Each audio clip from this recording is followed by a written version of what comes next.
आमदार ऋतुराज पाटील यांच्या वाढदिवसाचं औचित्य साधून कोल्हापूर शेती उत्पन्न बाजार समितीचे संचालक कुमार किशोर आहुजा यांच्या वतीनं बाजार समिती इथल्या मल्टीपर्पज हॉलमध्ये शालेय विद्यार्थ्यांना गणवेश आणि शालेय साहित्य वाटप करण्याचा कार्यक्रम आयोजित करण्यात आला होता।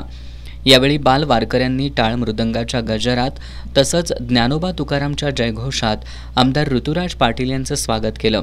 यावेळी आमदार पाटील यांच्यासह मान्यवरांच्या हस्ते शालेय विद्यार्थ्यांना गणवेश आणि अन्य शालेय साहित्याचं वाटप करण्यात आलं। कोल्हापूर शेती उत्पन्न बाजार समितीच्या उपसभापतीपदी निवड झाल्याबद्दल सोनाली शरद पाटील, आराध्या अनिल लांबोरे या शाळकरी मुलीचा विशेष सत्कार आमदार ऋतुराज पाटील यांच्या हस्ते करण्यात आला।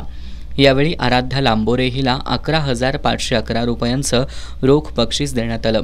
याप्रसंगी बोलताना आमदार पाटील यांनी आपल्याला मोठं व्हायचं असेल तर संघर्ष आणि कष्ट करावेच लागतील असं सांगितलं।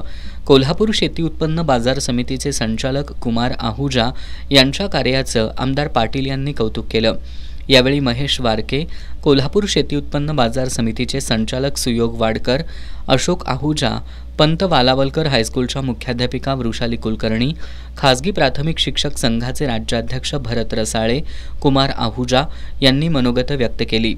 कार्यक्रमाला शेतकरी सहकारी संघाचे संचालक दत्ताजीराव वारके, बाजार समितीचे संचालक शिवाजी पाटील, सचिव जयवंत पाटील, ग्रेन मर्चंट असोसिएशनचे अध्यक्ष संजीवभाई परीख, कांदा बटाटा असोसिएशनचे अध्यक्ष मनोहर शेठ चूघ, शाहूपुरी मर्चंट असोसिएशनचे अध्यक्ष निलेश पटेल, कोल्हापूर चेंबर ऑफ कॉमर्सचे मानद सचिव वैभव सावर्डेकर, ज्ञानगंगा हायस्कूलचे मुख्याध्यापक DB बेलेकर, तानाजी दळवी, दिलीप पवार यांच्यासह संचालक, कर्मचारी आणि विद्यार्थी विद्यार्थिनी तसेच पालक उपस्थित होते।